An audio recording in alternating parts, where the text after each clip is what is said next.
In the 2013 Bengali film Goynar Baksho, directed by Aparna Sen, a seemingly simple family heirloom becomes the centerpiece of a story spanning 3 generations of women. The jewelry box passed down from one woman to another is not just a symbol of inheritance, it represents the evolving nature of female agency across decades.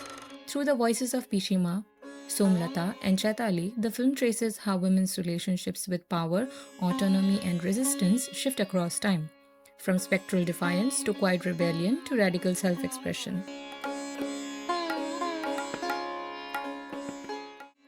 Pishima, played by the formidable Moshimi Chatterjee, represents the stifled but defiant women of early 20th century Bengal. As a widow, she is bound by oppressive social norms that dictate her isolation and lack of agency.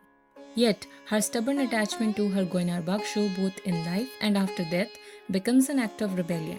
Even in death, she refuses to let her wealth be appropriated by the men of the family, haunting the house to ensure her treasure remains out of patriarchal hands. Pishima's posthumous presence reclaims the power denied to her in life. Her ghostly voice lingers as both a warning and a guiding force, asserting a form of female agency that defies even death. But her rebellion is bound to material wealth, a symbol of the limited forms of power available to women of her time. The story's heart lies with Somlata, played by Aparna Sen Sharma, who navigates the liminal space between tradition and modernity. Unlike Pishima's overt defiance, Somlata's rebellion is subtle, operating within the domestic sphere. By secretly using Pishima's jewelry to kickstart her husband's business, she becomes an unseen architect of the family's survival, wielding economic agency while maintaining the facade of obedience. Somlata's agency is rooted in practicality. She subverts the patriarchal system without directly confronting it, carving out space for herself through acts of quiet defiance. Her actions suggest that female power often operates in the shadows, reshaping family dynamics without seeking overt recognition. By the time we reach Chaitali, the youngest generation, the legacy of female agency has evolved into something more explicit. Chaitali, a product of post-independence India, claims her freedom through education, self-expression, and political participation. While Pishima clings to material wealth and Somlata wields economic power, Chaitali's rebellion is intellectual and ideological. Chaitali's journey marks the full realization of female agency, the ability to articulate one's desires and challenge societal structures openly. Yet, her freedom is not entirely divorced from the struggles of the women before her. The jewelry box still lingers as a reminder of the past, linking generations of women's resistance across time.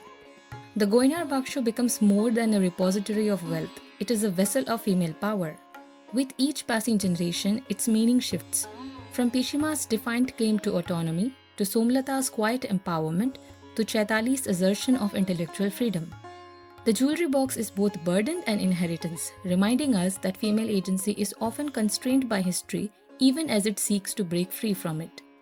Aparna Sen masterfully blends feminist commentary with Bengali folklore, using the ghost story framework to explore the afterlives of women's resistance. The haunting becomes a metaphor for how women's voices, often silenced in life, echo across generations, shaping the futures of those who come after them. Goynar Baksho reminds us that female agency is rarely a singular act. It is a legacy carried forward by each generation. Whether through haunting, quiet rebellion, or radical self-expression, women's power manifests in myriad forms, adapting to the constraints of their time. The jewelry box may seem like a relic of the past, but it holds within it the ever-evolving promise of female liberation.